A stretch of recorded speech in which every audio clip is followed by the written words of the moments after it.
अस्सलामुअलैकुम। आज हम पढ़ेंगे काउंटडाउन मैथमेटिक्स बुक 5।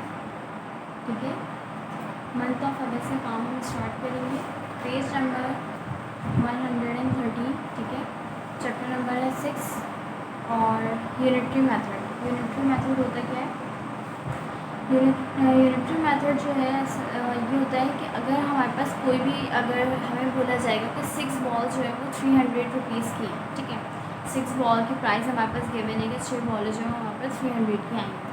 तो अब हमें ये बताना है कि फिर हमें एक बॉल कितने की आई है हमारे पास। ठीक है, तो यानी कि इसका जो है अगर हमारे पास कोई भी चीज़ बहुत सारी है तो हमें ये फाइंड करना है कि इसका कि जो है वो 1 पे क्या आई। ठीक है, तो अब हमें जैसे कि अगर मेरे पास है 6 बॉल्स और 300 के है तो मेरे को एक बॉल कितने की है, तो इस चीज़ को फाइंड करने को जो हम यूनिटरी मेथड कहते हैं। देखिए यहाँ पे जो है आप एक्सरसाइज पे आ जाए 6A पे।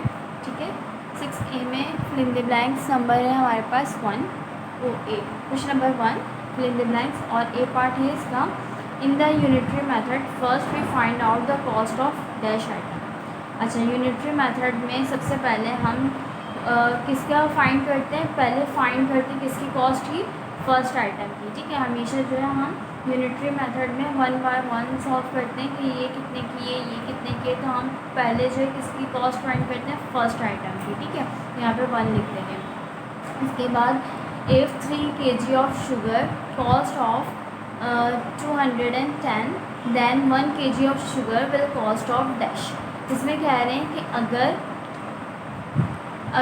3 kg शुगर जो है वो आई है हमारे पास 210 की, तो 1 kg शुगर कितने की आई होगी? ये कैसे फाइंड कर सकते हैं हम कि 1 kg शुगर कितने की आई होगी? उसको आप इस तरह से कर सकते हैं। आपने यहाँ पे क्या लिखा हुआ है कि 3 kg शुगर जो है 210 की आई है, तो आपने यहाँ पे एक रफ में इस तरह से लिख लेना है 210 अंदर और 3 बाहर। ठीक है, अब 2 छोटा है तो हम एक और इसके साथ नंबर ले लेंगे कि ये क्या हो गया? 21 हो गया। 3 7 से क्या होता है? 21 होता है। 2 में से 2 माइनस करेंगे कुछ भी नहीं बचेगा, 1 में से 1 माइनस करेंगे कुछ भी नहीं बचेगा।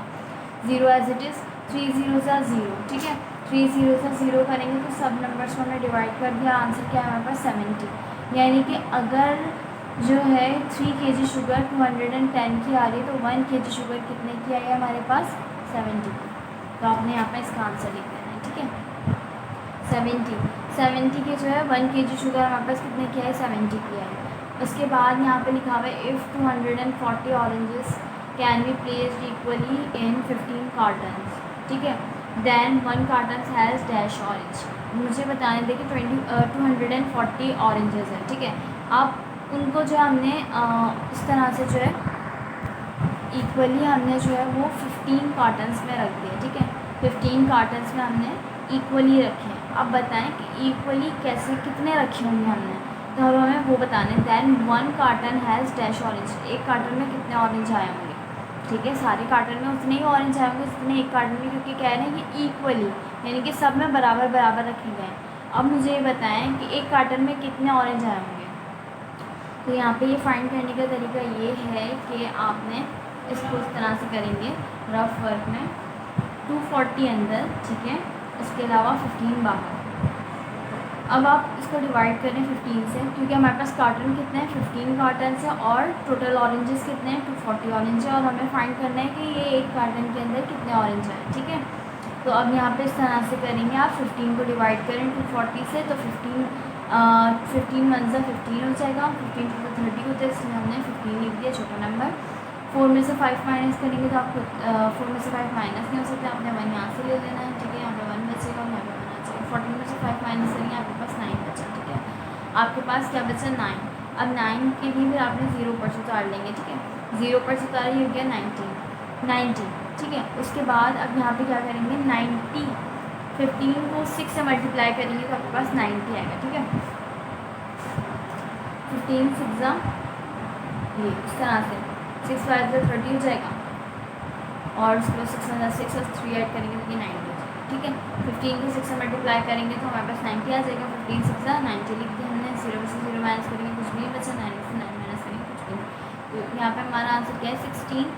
तो यानी कि एक कार्टन के अंदर कितने ऑरेंज है हमारे पास? 16। तो यहाँ पे आपने 16 लिख दिया। ठीक है, उसके बाद डी पार्ट देखें आप, if four similar chair cost, ये 4 सिमिलर चेयर्स हैं, ठीक है, वो आई हैं हमारे पास कितनी 16,000 की। अब मुझे बताना है कि 6 चेयर्स कितने की हमें मिलेंगी, यानी कि अगर हम कितने की लेंगे। अगर 4 चेयर्स की प्राइस वो बता रहे हैं कि 16,000 है, तो 6 चेयर्स की प्राइस क्या होगी। तो ये हमें फाइंड करने के लिए पहले क्या करना पड़ेगा, पहले हम इसको इस तरह से सॉल्व करेंगे डी पार्ट को, कि पहले मुझे ये पता हो कि एक चेयर कितने की आ रही है। जब ये पता चल जाएगा कि एक चेयर कितने की आ रही है, हमें ये तो पता है कि 4 चेयर्स कितने की आई 16,000 की, लेकिन एक चेयर का नहीं पता कितने की है। तो पहले आप एक चेयर फाइंड करें, फिर उसके बाद देखते हैं। जब हमें एक चेयर पता चल जाएगी तो फिर हम 6 से मल्टीप्लाई कर देंगे तो हमारी सारी चेयर्स का आंसर आ जाएगा, ठीक है। पहले हम क्या करेंगे, एक चेयर का आंसर निकालेंगे कि एक चेयर हमें कितने की मिलेगी। तो देखें 16,000 आपने अंदर लिखा और 4 बाहर, 4 4 ज़ा 16 हो जाएगा। 6 में 1 में से 1 माइनस करेंगे कुछ भी नहीं, 6 में से 6 माइनस करेंगे कुछ भी नहीं, 0 ऐसे टिप्स आ गया। 4 0 ज़ा 0, ठीक है, कट गया 0। फिर उसके बाद 4 0 ज़ा 0 उतारेंगे, 4 0 ज़ा 0, फिर उसके बाद ये भी कट जाएगा। फिर उसके बाद यहाँ पर उतारेंगे 0, तो 4 0 ज़ा 0, तो ये भी कट गया, कंप्लीट डिवाइड हो गया। मेरे पास जो आंसर आया वो आया 4,000। 4,000 किसका आंसर आया, 1 चेयर का, ठीक है। एक चेयर कितने की आई मेरे पास 4,000 की। अब मुझे क्या करना है, यहाँ पे 4,000, एक चेयर मेरे पास है 4,000 की, तो अब एक चेयर का मुझे मिल गया है कि 4,000 की है, तो मैं 6 से मल्टीप्लाई कर दूँगी तो मेरे पास 6 चेयर्स की आ जाएगी, ठीक है। अब मैंने क्या किया, 4,000 को मल्टीप्लाई किया 6 से, 6 0 ज़ा 0, 6 0 ज़ा 0, 6 0 ज़ा 0, 6 4 ज़ा 24, तो मेरे पास क्या आंसर आ गया 24,000। तो यानी कि 6 चेयर्स आएंगी मेरे पास 24,000 की, ठीक है। ये फाइंड करने का तरीका है। वो बोल रहे थे कि 4 चेयर्स जो है वो हमारे पास आएंगी 16,000 की, और आपको बताना है कि 6 चेयर्स जो है वो कितने की आएंगी। तो पहले आपने ये देख लेना है कि एक चेयर हमें कितने की मिल रही है। तो आपने जब देखा कि 4,000 की मिल रही है, आपने इसको 6 से मल्टीप्लाई कर दिया, ठीक है, तो आपके पास आ गया 24,000। अब इसके बाद ई पार्ट है, if the total rainfall for 5 hours was 15, इसमें क्या रहेंगे 5 घंटे में जो है 50 मिलीमीटर बारिश हुई है, ठीक है। अगर जो है 5 घंटे में 50 मिलीमीटर बारिश हुई है, तो फिर 1 घंटे में कितनी हुई होगी। आप यहाँ पे 15 को 5 से डिवाइड करेंगे, ठीक है, आपके पास 1 का आंसर आ जाएगा कि अगर जो है 5 घंटे में 15 मिलीमीटर बारिश हुई है तो 1 घंटे में कितनी बारिश हुई है। तो यहाँ पे आप क्या करेंगे, 15 इस तरह से 15 आपने अंदर लिखा और 5 बाहर, 5 3 ज़ा 15 हो जाएगा। 5 में से 5 माइनस करेंगे कुछ भी नहीं बचेगा, 1 में से 1 माइनस करेंगे कुछ भी नहीं। आपके पास आंसर क्या है 3, यानी 1 घंटे में कितनी बारिश हुई 3 मिलीमीटर। आपने यहाँ पे 3 लिख दिया, ठीक है। उसके बाद ट्रू और फॉल्स पे आ जाएगा, state whether the following true and false. Number 8, the unitary method is use to solve mathematical problem by finding the value of single unit, यानी कि यूनिटरी मेथड में जो है हम इस्तेमाल करते हैं मैथमेटिकल प्रॉब्लम्स जो आती हैं, तो हमें वो फाइंड करने के लिए हम क्या सिंगल यूनिट मालूम करते हैं, खाली एक चीज़ की हम प्राइस मालूम करते हैं, ठीक है। यूनिटरी मेथड इसीलिए इस्तेमाल किया जाता है, तो यहाँ पे ट्रू आ जाएगा। उसके बाद the word unitary is taken from the word unit, यानी कि जो वर्ड जो है वो यूनिटरी जो है वो यूनिट से निकला है, और इसका मतलब होता है 1 और 1 से ज़्यादा। तो यूनिट का मतलब होता है 1 से ज़्यादा नहीं होता, तो यहाँ आ जाएगा फॉल्स, ठीक है। उसके बाद सी में जो है the unitary method is mostly use selling and purchasing goods, यानी कि ये जो है चीज़ को लेने देने में जो है यूनिटरी मेथड यूज़ किया जाता है कि ये इतने की हमारे पास से चली गई है, इतनी हमारे पास हमने ख़रीद ली है, ठीक है। तो ये जो है यूनिटरी मेथड इस चीज़ के लिए इस्तेमाल किया जाता है। तो यहाँ पे सही, क्योंकि हमने यहाँ पे जितना भी पढ़ा है, हमने शुगर का पढ़ा है कि इतनी की मिल रही है और इतनी केजी की आ रही है, ठीक है। ये सब क्या पढ़ा है हमने, अभी यूनिटरी मेथड में ही पढ़ा है, तो इसमें यहाँ पे ट्रू आ जाएगा, ठीक है।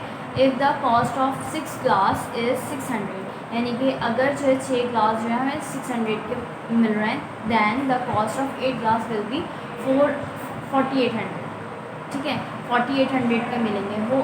अब ये बताना है कि ये सही कह रहे हैं या नहीं, तो इसको चेक करने का तरीका क्या है, जब मुझे ये पता है कि 6 ग्लास 600 रुपये के मिल रहे हैं, तो पहले मुझे फाइंड करना पड़ेगा कि एक ग्लास कितने का मिल रहा है। जब मुझे एक गिलास की वैल्यू पता चल जाएगी तो मैं 8 से मल्टीप्लाई कर दूँगी, ठीक है। अब यहाँ पे क्या करना है, the cost of 6 glass is 600। अब 600 को 6 को डिवाइड करें, ठीक है। आपने यहाँ पे क्या करना है, 600, ठीक है, और 6 बाहर लिख दिया आपने, तो 6 1 जा 6, 6 में से 6 माइनस करेंगे कुछ भी नहीं बचेगा, 0। अब 0 में से 0 डिवाइड कर, 6 0 से 0, उसके बाद 0 तो आड़ेंगे, अब 6 0 से 0, तो आपके पास यहाँ पे आंसर क्या है, 100 की इसकी प्राइस आई 1 गिलास की, ठीक है। अब आपको क्या फाइंड करना है, 1 गिलास का, तो आपने क्या कर दिया, इसी को मल्टीप्लाई कर देंगे आप 8 से, 8 0 से 0, 8 0 से 0, 8 1 से, तो यानी कि 1 गिलास कितने के आएंगे, 800 के आएंगे। और यहाँ पे क्या लिखा हुआ है, यहाँ पे लिखा हुआ है 4800, तो ये फॉल्स लिखा है, ठीक है। ये पूरा जो है वो फॉल्स है, तो इसलिए हमने यहाँ पे फॉल्स लिख दिया। इसके बाद ई पार्ट में, if 1 kg of rice cost of 150, यानी कि एक किलो जो चावल जो है वो कितने के हैं, 150 के। तो मुझे बताना है 3.5 kg जो है चावल 525 के होंगे, चेक कर लेते हैं। अब यहाँ पे ये बता रहे हैं, यहाँ पे ये देखिए पहले से उन्होंने बता दी 1 kg इतने के, ठीक है। अब हम क्या करेंगे, 1 kg जब हमें पता चल गया है कि 1 kg चावल हमारे पास कितने के आ रहे हैं, 150 के आ रहा है। अब हमें इसमें 1 kg निकालने की ज़रूरत है। जैसे इसमें 6 ग्लास के प्राइस आ रहे थे, तो मुझे 1 ग्लास के पहले प्राइस मैंने निकाले, लेकिन अब यहाँ पे तो 1 kg के पहले से ही हमें बता दिए, तो यहाँ पे निकालने की कुछ ज़रूरत ही नहीं। अगर यहाँ पे 6 kg बोला जाता तो पहले मैं 1 kg निकालती कि 1 kg के मेरे पास चावल कितने के हैं, ठीक है।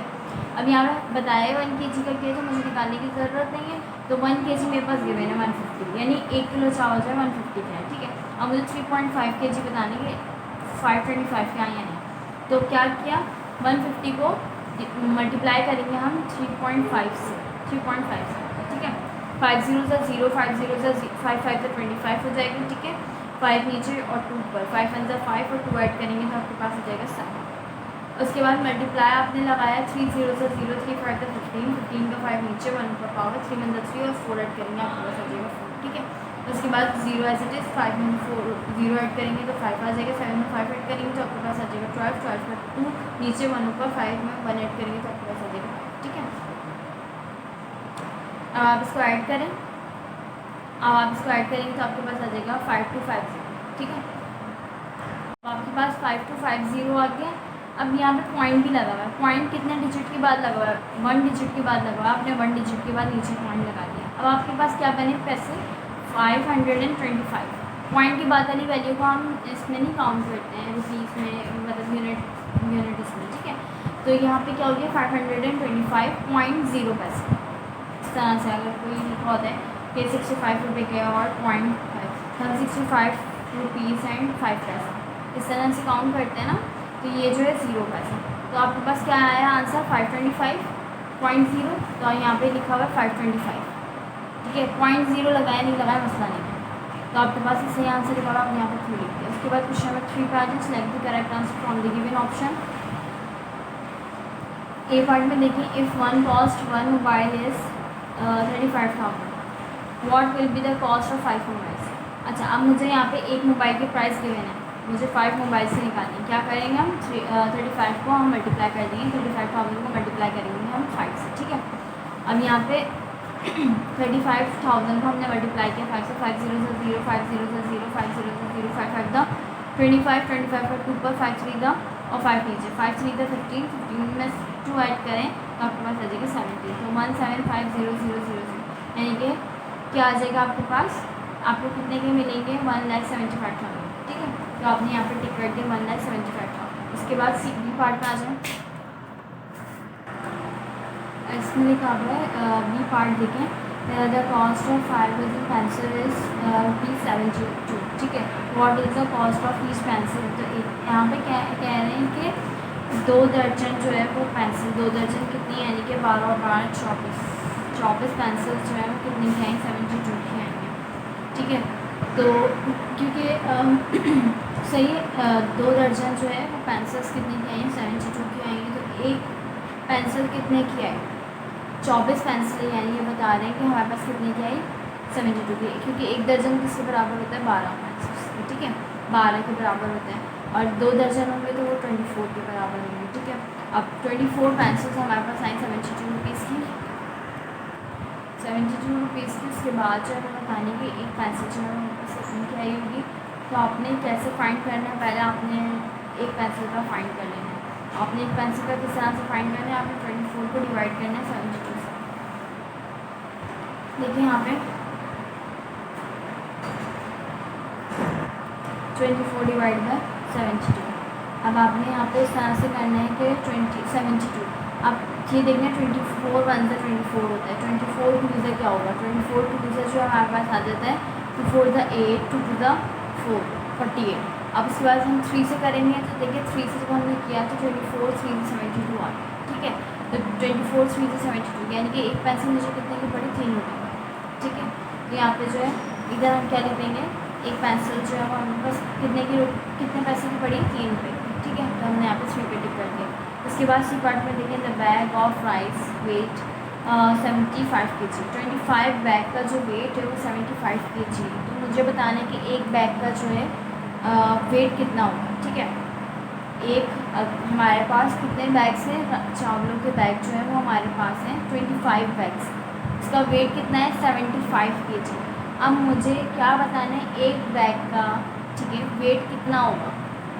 क्या करेंगे, 25 को डिवाइड कर देंगे 75 से। तो आपने यहाँ पे ये देखिए सी पार्ट की एग्जाम्पल यहाँ पे 25 डिवाइड बाय 75। तो 25 को जब मैं 75 से डिवाइड करूँगी तो 25 3 से क्या होगा, 75 हो जाएगा।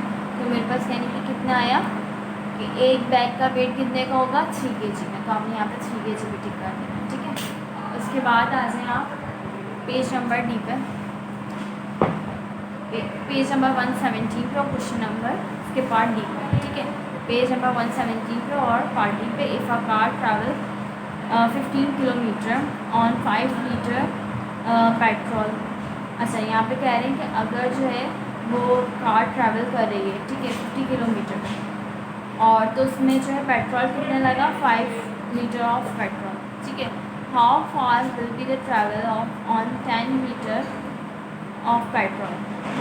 तो 10 लीटर पेट्रोल अगर लगेगा तो हम कितनी दूर जा सकते हैं। ठीक है, 5 लीटर पेट्रोल पे हम 50 किलोमीटर जा सकते हैं। तो हमें ये बताना है कि 10 लीटर पेट्रोल पे हम कितनी और दूर जा सकते हैं। ठीक है, तो ज़ाहिर है जब इसमें इस चीज़ से अंदाज़ा लगा लें आप कि पेट्रोल यहाँ पे क्या है, 15 लीटर। ठीक है, 15 लीटर पेट्रोल, 5 लीटर पेट्रोल है, 5 लीटर पेट्रोल है तो हम 50 किलोमीटर जा रहे हैं। जब 10 किलोमीटर होगा तो इससे भी दूर जाएंगे। ठीक है, तो अब यहाँ पे क्या करेंगे, हम इसे निकालने के लिए, इसको निकालने के लिए पहले आपने क्या करना है। ठीक है, अगर मैं ये कहूँ कि यहाँ पे 50 लीटर पेट्रोल है और 50 किलोमीटर जो हमने ट्रैवल किया है, तो यहाँ पे हमें पहले निकालना पड़ेगा अगर मेरे पास 1 लीटर पेट्रोल होगा तो मैं कितनी दूर जाऊँगी। ठीक है, तो ये फाइंड करने के लिए हमें क्या करना पड़ेगा, 50 को डिवाइड करना पड़ेगा। ठीक है, 50 को हम डिवाइड करेंगे 5 से, तो 5 1 सा 5 हो जाएगा। ठीक है, कुछ नहीं बचा, 0 डालेंगे, 5 0 से 0। ठीक है, हमारे पास आंसर क्या है, 10। यानी कि 1 लीटर पेट्रोल पे मैं कितने दूर चली जाऊँगी, 10 किलोमीटर पे। अब मुझे 10 लीटर पेट्रोल में कितनी दूर जाएंगे हम, तो क्या करेंगे हम, ये जो आंसर हमारे पास आया है, ठीक है, जो आंसर हमारे पास आया है इसको हम 10 से मल्टीप्लाई करेंगे तो हमारे पास आ जाएगा 1 0 से 0। इस तरह से करेंगे। जब 1 लीटर पेट्रोल पे हम 10 किलोमीटर दूर जा सकते हैं तो 10 लीटर पेट्रोल से हम कितनी दूर जाएंगे, तो हमने 10 से मल्टीप्लाई किया, 10 0 से 0 0 से 0 0 1 सा 0, मल्टीप्लाई के साथ 1 0 से 0 1 0 सा 1 1 सा 1। ठीक है, अब इसको ऐड करेंगे तो 0 आ जाएगा, 0 आ जाएगा, 1 आ जाएगा। तो आपके पास आंसर क्या है, 100, यानी कि 100 किलोमीटर जो है हम दूर जा सकते हैं। ठीक है, पहले हमने क्या फाइंड किया, पहले यहाँ पे लिखा हुआ है कि 5 लीटर पेट्रोल से हम 50 किलोमीटर दूर जा सकते हैं। मैंने 1 फाइंड किया कि 1 लीटर पेट्रोल में हम कितनी दूर जा सकते हैं, तो 1 लीटर पेट्रोल में हम 10 किलोमीटर दूर जा सकते हैं। ठीक है, 1 लीटर में हम 10 किलोमीटर दूर जा सकते हैं। तो फिर मैंने 10 को 10 से मल्टीप्लाई कर दिया, तो ये इससे मल्टीप्लाई करके मेरे पास आ गया 100 किलोमीटर। यहाँ पे आप 100 पे टिक कर दिया। उसके बाद ई पार्ट पे देखें आप, ई पार्ट पे लिखा हुआ है there are 3 1 litre ice cream container cost 750 rupees. The cost of 1 container will be. देखिए इसमें कहा गया है कि 3 कंटेनर्स हैं, ठीक है, 1 लीटर आइसक्रीम के, जो कि हमारे पास आए 750 का। अब मुझे ये बताना है कि एक कंटेनर कितने का होगा। तो यहाँ पे इसको फाइंड करने के लिए हमें क्या करना होगा, इसी तरीके से 1 लीटर वाली आइसक्रीम थ्री कंटेनर है जो कि 750 का है, तो हमने क्या कर देंगे 750 को डिवाइड कर देंगे। ठीक है, 750 को आप डिवाइड करेंगे, इसके बाद आपने यहाँ पे 3 से, तो आपके पास 1 का आ जाएगा। तो पहले आपने 7 देखना है, तो यहाँ पे 3 2 6 हो जाएगा। ठीक है, और उसके बाद 7 से 1 माइनस करेंगे, आपके पास 6 माइनस करेंगे, आपके पास 1 आ जाएगा। 5 5 से आ जाएगा, 3 5 15 हो जाएगा। उसके बाद 1 में से 1 माइनस करेंगे, कुछ भी नहीं बचेगा। 5 में से 5 माइनस करेंगे, कुछ भी नहीं बचेगा, 0 आ जाएगा। 3 0 0। ठीक है, 3 0 0। अब आपके पास आंसर क्या है 250। आपके पास आंसर आ गया 250। ई पार्ट का आंसर है आपके पास 250। अच्छा, यहाँ पे देखें, यानी कि एक कंटेनर आपके पास कितने का आएगा 250 का। आपने 250 पे टिक कर देना। उसके बाद क्वेश्चन नंबर 4 पे आ जाए। Question number 4 what is the cost of. A part में आपको सॉल्व करके दिखाऊंगी। ठीक है, ए पार्ट आपको मैं सॉल्व करूँगी। अब यहाँ पे इसमें हमें कॉस्ट मालूम करनी है। अब यहाँ पे कह रहे हैं कि 3 bananas at 36 rupees per dozen. ठीक है, यहाँ पे कह रहे हैं कि एक दर्जन जो है वो 36 रुपीज़ के। ठीक है, एक दर्जन जो है वो हमारे पास 36 रुपीज़ के। तो 3 बनाना जो है वो हमारे पास कितने के आएंगे। तो जब 12 केले जो है पर डजन, मतलब एक दर्जन, यानी कि एक दर्जन जो केले हैं, 12 केले जो है 36 रुपीज़ के हैं। तो फिर 3 जो है वो बनाना जो है कितने के आएंगे। तो अब यहाँ पे आपने क्या कर लेना है, इस तरह से the cost of per dozen bananas. ठीक है, तो आपके पास कितने के आएंगे 36 रुपीज़ के आएंगे। आपने इस तरह से रुपीज़ लिख देना है। उसके बाद अब आपने ये देखना है कि 12 केले कितने के आए 36 रुपीज़ के। अब हमें एक केले का पहले निकाल लेना कि एक केला हमें कितने का पड़ेगा। तो आपको क्या करना पड़ेगा, 12 यानी 36 को डिवाइड करना पड़ेगा 12 से। आपने 36 को डिवाइड किया 12 से। यहाँ पे आप रफ में इस तरह से करके दिखाइएगा 36 डिवाइड बाई 12। तो जब आप 12 3 ज़ा 36 होता है। ठीक है, जब आप करेंगे तो आपके पास क्या आंसर आ गया 3। तो आपने यहाँ पे लिख दिया 3। तो कॉस्ट ऑफ 1 बनाना, यहाँ पे लिखेंगे कॉस्ट ऑफ 1 बनाना, यानी कि हमें एक केला कितने का मिला 3 रुपये का। ठीक है, 3 रुपीज़ का। द कॉस्ट ऑफ 1 बनाना। ठीक है, एक बनाना आपके पास कितने का आएगा 3 रुपये का आएगा। इसके बाद जब आपके पास आपको ये पता चल गया एक बनाना आपके पास कितने का है 3 रुपये का आया है, तो फिर 3 बनाना आप कैसे निकालेंगे। 3 बनाना कितने के आएंगे, आप मल्टीप्लाई कर देंगे 3 से। ठीक है, तो कॉस्ट ऑफ 3 बनाना जो है वो आ जाएगा 3 मल्टीप्लाई कर जाएगा, तो 3 3 ज़ा 9। तो आपके पास आंसर आ जाएगा 9। ठीक है, आपका आंसर है। ठीक है, उसके बाद मैं आपको, अभी मैंने फर्स्ट पार्ट सॉल्व करके दिखाया है, मैं आपको जो है सी पार्ट सॉल्व करके दिखाऊंगी। 23 नोट्स बुक्स एट 60 for 3। यहाँ पे कह रहे हैं कि 3 नोटबुक जो है वो 60 रुपीज़ की आई। तो मुझे बताना है 23 नोटबुक कितने की आई होंगी। ठीक है, 3 नोटबुक की प्राइस में आपको देखना है। तो पहले हमें इसमें भी क्या फाइंड करना पड़ेगा, इसमें भी फाइंड करना पड़ेगा कि एक नोटबुक आई कितने की होगी। तो आपने यहाँ पे लिख देना cost of notebooks is equal to 60 rupees. जब आपने नोटबुक लिखा 3 नोटबुक की प्राइस क्या है 60, तो आपने जो है 60 को डिवाइड कर देना 3 से। तो आपको पता चल जाएगा कि 20 जो है नोटबुक कितने की आई होगी। ठीक है, यानी कि 3 जो नोटबुक जो हैं वो एक नोटबुक कितने की आई होगी। आपने यहाँ पे 60 अंदर लिखा, ठीक है, 3 बाहर लिख दिया। 3 2 ज़ा 6। उसके बाद 6 में से 6 माइनस करेंगे, कुछ भी नहीं बचेगा, 0 आ जाएगा नीचे। ठीक है, 0 आ जाएगा नीचे, आपने 0 काट लेना। फिर उसके बाद 3 0 से 0। आपके पास आंसर क्या है 20 आया। यानी कि एक नोटबुक आपके पास कितने की आएगी, एक नोटबुक आपके पास जो आएगी वो आएगी 20 रुपीज़ की। 3 नोटबुक आपके पास आएंगी 60 रुपीज़ की। 1 नोटबुक आपके पास आएगी 20 रुपीज़ की। मुझे फाइंड करना है कि 23 नोटबुक्स। तो यानी कि जो वन वाली प्राइस है मुझे उसको मल्टीप्लाई कर देना है 23 से। 1 वाली कितनी आई, यानी एक नोटबुक की प्राइस क्या है मेरे पास 20, तो मैंने मल्टीप्लाई कर दी 23 से।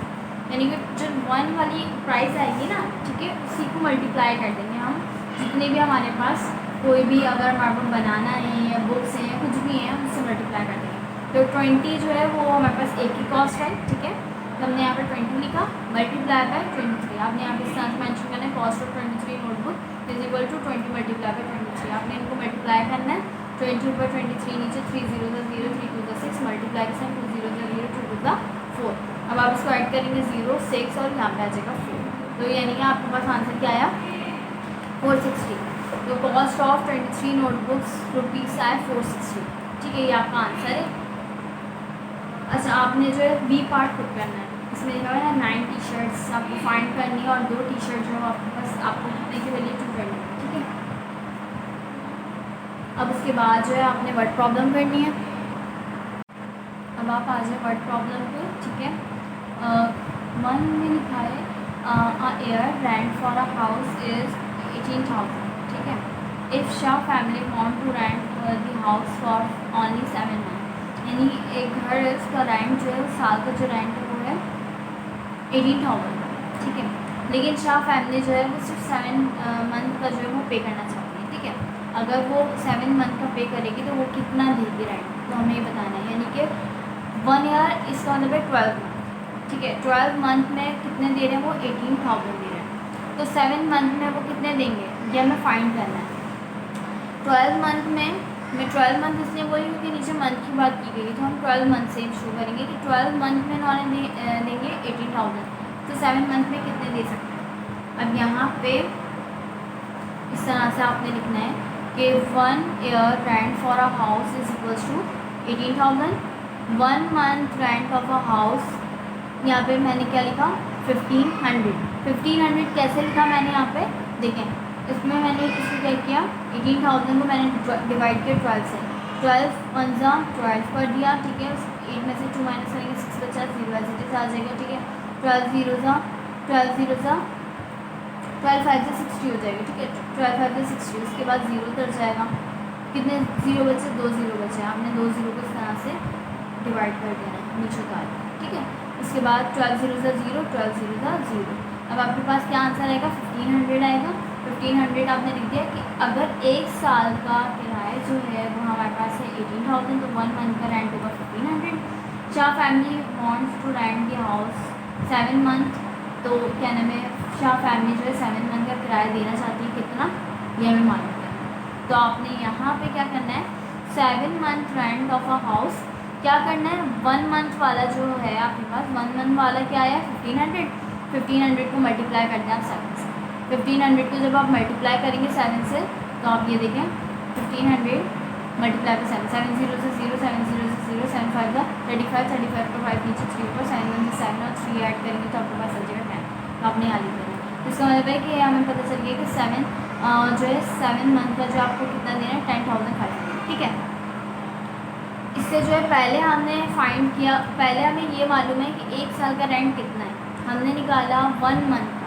ठीक है, यानी 12 महीने का इतना है, तो हमने 1 मंथ का निकाल दिया, डिवाइड कर दिया 12 से, तो हमारे पास 1 मंथ का आ गया 1500। उसके बाद शाह फैमिली देना चाहती है 7 मंथ का, तो हमने क्या किया जो हमारे पास 1 मंथ की वैल्यू आई थी उसको मल्टीप्लाई कर दिया 7 से, तो हमारे पास आ गया 10500। ठीक है, ये आपका आंसर है। इसके बाद आ जाए आप क्वेश्चन नंबर 3 के मामले में 2 आपने खुद करना है। ठीक है, ये वाला आपने खुद करना है। इसके बाद मैं आपको क्वेश्चन नंबर 3 करवाऊँगी। If the cost of 1 packet of crispy chips is 10 rupees, यानी कि एक पैकेट जो है वो चिप्स का 10 रुपीज़ का, what is the cost of 20 packets, मुझे बताने के 20 पैकेट्स कितने के आएंगे। देखिए यहाँ पे जो सिंपल इन्होंने एक का बता दिया, मैं क्या करूँगी 20 से डिवाइड कर दूँगी 10। ठीक है, जो क्रिस्पी चिप्स एक आया है कितने 10 का है, इसको डिवाइड कर दूँगी 20 पैकेट से, 10 मल्टीप्लाई बाई 20। पहले हम ये फाइंड कर लेते हैं। Cost of 1 packet of crispy chips 10 rupees, cost of 20 packets मालूम नहीं है। उसके बाद यहाँ पे देखें हमने ये फाइंड किया cost of 20 packet of crispy chips, तो हमें मालूम करना है 10 पैकेट ऑफ क्रिस्पी चिप्स, तो आपने यहाँ पे मल्टीप्लाई लिख के 20 लिखा। ठीक है, मल्टीप्लाई 10 मल्टीप्लाई बाई 20, तो आपने 10 को मल्टीप्लाई किया 20 से, तो आपके पास आ गया 200। तो कॉस्ट ऑफ 20 पैकेट आपके पास क्या गया 200। लेकिन 0 0 से 0 0 1 से 0 मल्टीप्लाई के चला 2 0 से 0 2 1 से 0 as it is 0 as it is 2 as it is, तो आपके पास 20 पैकेट की जो कॉस्ट है वो आ गई आपके पास 200। ठीक है, क्वेश्चन नंबर 3 का ही आपका आंसर है। उसके बाद लेकिन यहाँ पे इन्होंने बोला है how many packet can be bought for 130, यानी कि 130 रुपीज़ में वो कितने पैकेट ख़रीद सकते हैं। अब यहाँ पे कह रहे हैं कि 20 पैकेट जो हैं वो कितने के आए 200 रुपये के आए, लेकिन अब उनके पास जो है 20 पैकेट जो है वो 200 रुपये के मिल रहे हैं। पहले उन्होंने बोला कि एक पैकेट 10 रुपये का है और 20 पैकेट जो है वो 200 रुपये का है, ठीक है, यानी 20 पैकेट जो है 20 पैकेट्स 200 के हैं। अब उनके पास है 130 रुपीज़। अब 130 रुपीज़ में वो कितने पैकेट ख़रीद सकता है? अब यहाँ पे इन्होंने यहाँ पे इस तरह से लिखेंगे आप, packets can be bought rupees is equals to 130 question mark, यानी कि हम जो है पैकेट 130 में कितने ख़रीद सकते हैं नहीं मालूम, तो हमें ये फाइंड करना है। तो आपने इस तरह से फाइंड करना है, packet can be bought for, देखिए यहाँ पे आपने क्या करना है, एक पैकेट है आपके पास कितने का, 10 का, और आपके पास पैसे कितने हैं, 130 रुपीज़ है। कितने पैकेट्स आएंगे इसके अंदर, आपने डिवाइड कर देना है। देखिए 130 को आपने डिवाइड कर देना है 10 से। अब आपके पास, आपको पता चल जाएगा कि पैकेट्स कितने आएंगे आपके पास। तो 130 आपके पास पैसे हैं और आपके पास एक पैकेट कितने का है, 10 रुपीज़ का है। तो आपने, आपको पता है कि एक पैकेट 10 रुपीज़ का, 130 आपके पास पैसे, आपने 10 मंजर 10 किया, 3 बजे यहाँ पे 0 आ जाएगा, 10 3 से 30 हो जाएगा, ठीक है। आपको पता चल गया यहाँ पे जो क्या आया, 30 आया, 13 आया, ठीक है, 13 आया। इसका मतलब है कि आपको 130 रुपीज़ में packet can be bought for 130 में आप जो है 13 पैकेट जो है वो ख़रीद सकते हैं, ठीक है। यानी अगर आपके पास 130 रुपये तो आप कितने पैकेट ख़रीद सकते हैं, 13 पैकेट ख़रीद सकते हैं, ठीक है। ये आपका आंसर है। अच्छा, आपको जो है इसका जो है ये वाला पार्ट भी करना होगा, 7 पार्ट, ठीक है। आपने जो है 2 और 7 खुद करना है, मैंने आपको 1 और 3 पार्ट करवा। तो बाकी सारा काम आपने अपनी कॉपी में बिल्कुल इसी तरह से करना है जैसे मैंने आपको सिखाया है यहाँ पर।